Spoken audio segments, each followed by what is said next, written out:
Live from London, this is BBC News. The BBC appears to be in a bit of a pickle, doesn't it? Resignations at the top. Although, what's going to happen now? Probably have a few holidays. Yeah, a couple of holidays. Sun on a beach for a little bit and then come back and get a job in another organisation where these individuals are typically rewarded. I don't know, maybe at the UN or something like that, right? But yes, the BBC appears to be in a very public pickle, and there are, of course, many different thoughts, many different opinions coming from this. Ones like this coming from The Guardian. You need to stand up to the right, not resign. They're picking on you. You're a big, powerful corporation, organisation. Don't be bullied. And there are also lots of opinions about hypocrisy. I've got one of them myself, actually.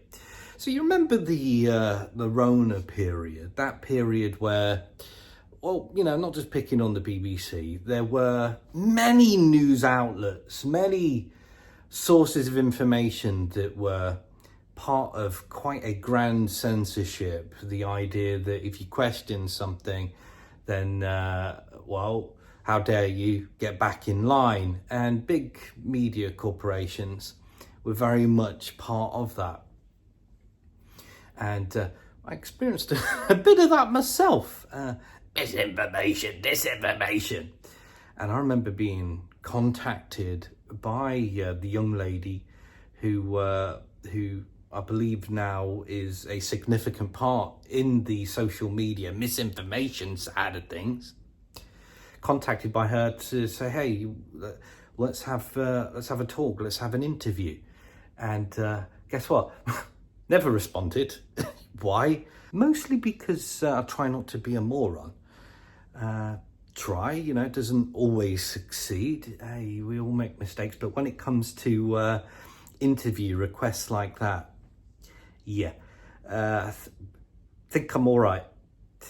So there was all that. So there's many different opinions, many different viewpoints on this one. But the reality is, and I think this is just very much about, you know, looking at it as it is without any particular bias, which is actually ironically what you'd want from the BBC, considering the amount of money that people spend on it. Collectively, they want a bit of an unbiased perspective and point of view, and that right there is what I believe is people's biggest issue. The fact that the feed just keeps going up. The comedy and entertainment that used to actually, and again, this is me being fair and unbiased, was fantastic. Yeah, that's quite a strong word, but think about the comedy that came out of the BBC from the 70s, 80s, 90s, and compare it to today. So comedy, information, entertainment, it's been dying for a while. It's like a big old dinosaur that doesn't want to die out, basically, yeah? And that's become more evident and apparent as time has gone on. Something else that's become apparent as well is people don't want to spend that amount of money on a fee that just keeps going up for the amount of scandal that they're seeing, for the amount of lack of entertainment that they're getting out of this, for the just general lack of value for money. That is becoming more apparent, that's becoming more evident, and I think we're going to start to see the reality of this unfold. Ta-ta.